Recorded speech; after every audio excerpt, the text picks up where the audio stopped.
Thank you very much, Patricia. Good afternoon to everybody, and in particular, the Leader of the Opposition.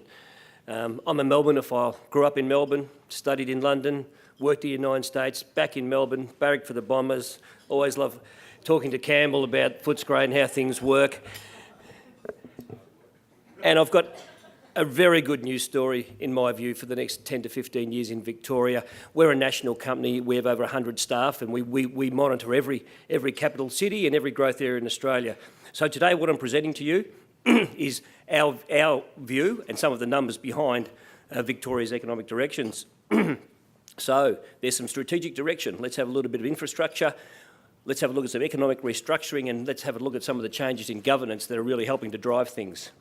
Starting point really is to have a bit of a view that Melbourne itself, which is the urban area, is about 4 times as important as the rest of regional Victoria in terms of economic growth. So 1, Melbourne is extremely important.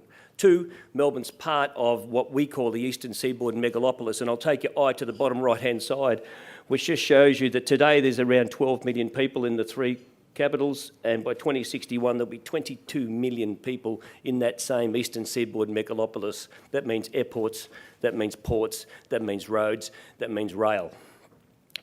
But we are a state of cities, and so one of the important things, particularly in trying to understand Plan Melbourne and how it is that the future of Victoria can leverage from Melbourne, it's important to understand that we need to push growth into the regions, and one of the things that Plan Melbourne actually does is increases the share of population which is to be shifted out of Melbourne and into the regions.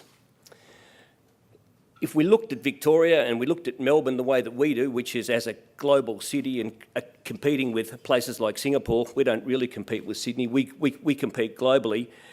What you'd see is that Melbourne is 5 times the size of Singapore, and in fact you can fit Singapore nearly twice into the Mornington Peninsula, and there's 5.4 million people in Singapore. So let's get a little bit of scaling happening here, because one of the issues about density and one of the issues about the future of Melbourne is people say, oh, it's too big, oh, it's too spread out. Well, rubbish. In terms of becoming a state of cities, the global city thematic is what it's all about. And so that means we need to restructure from the old Australian settlement models, which were highly protected. We had regulated interest rates. We had national institutions which controlled our lives, into what we call a global settlement model, where the price of labour in Melbourne is going to be compared against the price of labour in London. And that recognises Asia. It recognises the global services sector. Over 80% of the Australian economy is the services sector. It recognises cities are for service sector exports only. That is, the future of cities is not about manufacturing. We are radically restructuring the way cities work, and in that respect, there'll be significant changes in land uses all over Melbourne as manufacturing moves out. And that also recognises that our future export heavy lifting is done by resources and energy. Today, 55% of all exports, that includes services, 55% out of West Australia. So, 10 million Victorians by 2051, an amazing forecast, but that's where we're at. And of that, 7.7 million resident in Melbourne by 2051. So here we are today at the cusp, I think, of one of the fastest growth periods it is the fastest growth period in my lifetime in number terms. And at that point, in 2050, Melbourne would actually be more populous than Sydney. Now, in getting to that, the things that will be important are, for example, airports, because by 2050, I'm laying odds that Badgerys Creek is never built. I would think that it would be in Canberra, and I would think that we'll have 3 airports in Melbourne, as we've got a 3rd airport designated in the southeast in Plan Melbourne, as well as Avalon and Melbourne Airport. We will dominate Australia in freight and logistics, as we currently do, and we've got some other great growth possibilities. So really, trying to work through today and my thinking about today with the relative dominance of Melbourne and the importance of Melbourne, the understanding of delivering jobs and investment in Plan Melbourne is critical to that actual plan. Now, it is important because it's the only plan in Australia where jobs and investment is Chapter 1, and the structure of the plan is based on jobs and investment. And so, to get jobs and investment, you need infrastructure. And so, for example, on this plan I'm showing, which is the Outer Metropolitan Ring Road, I'll show you more detail coming up, but also we have national economic growth clusters. We have the extensions to, that's the regional rail link as we're running there. And of course, we've got the Port of Hastings. There's the proposed Southeast Airport over here. And we've got the new rail link coming through and the missing link, which is the missing link in the ring road that was never built, and we don't have the reservation for today. So it's a new plan, completely different, with an expanded central city, national employment clusters, metropolitan activity centres, and state significant industrial precincts. Transport gateways, activity centres, as well as health and education precincts. Perhaps one of the most interesting is the expansion of central Melbourne. What we're showing you here in purple is, in fact, that's Fisherman's Bend sitting down there, moving through to Eagate, over to Footscray. And the expanded central city is to increase employment from 400,000 today to 1 million, and residents from around 300,000 to 1 million, so that Melbourne would be the biggest central area in Australia by a very long margin. And the reason for that is to generate a global services sector, which we lag in. And so, in doing that, there will be significant urban renewal. Around 70% of future development will be in existing urban areas, so that will be significant urban renewal. And what I'm also showing you is some of the areas for the transit-oriented development, which is the rail line out to Pakenham and the rail line out to Albion. In terms of the future, clearly a rail link's required. Interesting differences of opinion between whether it should be Metro 1, which is a metro system like England, or whether it should be a Melbourne rail link. Either way, on an each-way bet, both of them are required, and both of them would be a very good thing. The plan here, as you can see, also takes rail out to both plans take rail out to the airport, and this particular plan takes rail into Fisherman's Bend. One of the big sources of growth in Melbourne will be population, and the reason for that is that Melbourne is an inexpensive location compared to other states, and I'll demonstrate that to you. But there will be significant growth on average in the number of dwellings per annum. So the number of dwellings will increase from 30,000 per annum to 40,000 per annum. That's a 25% increase. That's a very substantial increase in the scale of construction industries. And as I said, around 60% of future demand will be medium density. So as an interesting point, at 40,000 dwellings, that's the same as London and the same as New York. So it's a very big number by global standards. Melbourne is cheaper. So even though prices are increasing, Melbourne is cheaper. And you can see the arbitrage between Sydney. And we expect that arbitrage to remain for a very substantial period of time, because Melbourne's land supplies, we have around 30 years land supply in our fringe growth areas. They have about a 10-year land supply in their growth areas. Future employment forecasts look very bright in Victoria. These are actually DWER forecasts, so Department of Employment forecasts. Between 2013 and 2018, looking at the key regions, Melbourne's West and Melbourne's Southeast, the fastest growing projected employment growth regions in Australia. The reason for that is that in Victoria, whilst we've had job shedding in financial services sectors, we've actually had significant jobs growth in household services sectors. And so Melbourne's quite a deal way through its economic restructuring. If we looked at health and related services, you'd see substantial growth in those employment numbers. So the economic forecasts that are official, as we all know what the difference between an official and a forecast is, but I think they look pretty solid at a GDP or GSP growth rate at around 2.75%. If anything, to me, that would be conservative on the downside. Why is that conservative on the downside?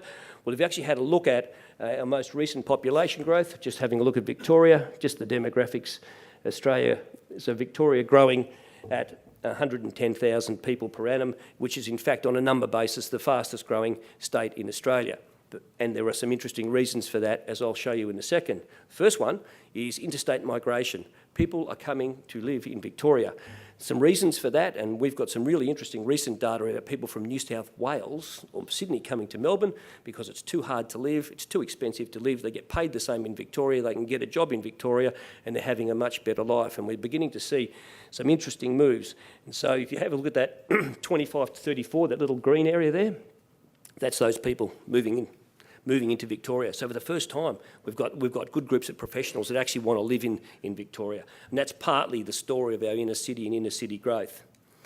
In terms of overseas migration, we are now entering the longest period of Australian history with sustained net overseas migration at over 230,000 people. This is the Victorian number, and what we're seeing now is we are almost back at our 07 net overseas migration number in Victoria. And so why, you say, therefore, are things a little soft in Victoria? Well, they're a little soft because it takes 4 or 5 years to be able to afford a deposit on a house. And of course, as the house gets a little more expensive, it gets a little bit further away. So we're actually at the cusp and at the beginning of a very interesting growth phase in Victoria, population-driven and services-driven. If we're smart, we will look at things like Chinese tourism, which is the fastest growing part of the tourist industry and something that we're very good at in Victoria. In fact, Victoria last year had the fastest rate of tourism visitation growth in Australia by a fair margin. But the key is, in fact, Chinese tourism. And so we actually had a look at the future forecasts. They're on the bright side. I can tell you from the work I'm doing on the cruise ship terminal and the casino on the Gold Coast, that's all about Chinese tourism. It's 80% of the driver is Chinese tourism. But Victoria is a far more preferred place than the Gold Coast. And Victoria, we don't have to do a lot. We need to do a lot more. And the reason we need to do a lot more is because this little graph here shows you that whilst there's a big propensity for Chinese people to spend money, they have no propensity to go actually out into any of the regions. So all the money's in Melbourne. We haven't worked out how to be able to shift that so that there's a halo effect in all of Victoria. And so some of the issues that will confront us are taking the growth that happens in Melbourne, but actually trying to work out, if it's possible, how to share it around. In terms of international student numbers, they've returned to pre-GFC numbers. And so here we are, another interesting and important export in Victoria and growth driver. Manufacturing, not going as well as it could, but it won't. Why will it go any better than this? But it's actually not going as badly as people think. And if you actually have a look at the CapEx number, so I've tracked the CapEx number in red for you down here, what you see is it's not falling to pieces, it's actually beginning to stabilise. And of course, we remain one of the nation's largest agricultural providers. So, if we looked at those strengths and we looked at things like health and biomedical, which is, again, we're internationally recognised in health and biomedical research, you get to the conclusion that we've got an interesting and bright future so long as we can get a strong strategic direction and the right infrastructure. And of course, there are some interesting infrastructure pipelines and there are differences between the groups as to which parts of the infrastructure are important and which aren't. And I'm sure the East-West link will be an interesting topic for discussion today. As will Metro 1. But it's not just about those things. To achieve the kinds of goals and outcomes I've spoken about, it's a far more deep and diverse set of infrastructures. In terms of governance, the recent changes to the Metropolitan Planning Authority, of which I'm a board member, and unsolicited bids, which have been incredibly important. In other words, a lot of bids been made to the government, a lot of successful unsolicited bids like the Pakenham-Cranbourne Rail Corridor, CityLink and other bids. We're beginning to see a move towards a broader way of thinking through how we can create our future. Wish lists for me. Cruise ship terminal, I'd like to see a much better cruise ship terminal in Victoria. I'd like to see the East-West link. I'd like to see the rail link. I'd like to see the Western Intermodal, so we maintain our role in freight. I'd like to see inner Melbourne at 1 million and jobs. I'd like to see the Fisherman's Bend and a link to the bay. I'd like to grow Melbourne into the water and across to the bay so we get a much more global profile in our city. I'd love to see a new tourism cultural asset, like authentic but bigger, with much more Asian attraction to it. I'd love to see more focus on a global media hub. We are the headquarters for food and fibre exports in Australia. We should think through global headquarters for that. I'd like to redirect even more population to regional cities. I'd love to see some more high security buildings, hubs and conferences for the international conferencing that happens. And I'd love to see an additional global university. So I think I've made it in time, and I hope that we can have an interesting and vibrant discussion today. So thank you very much.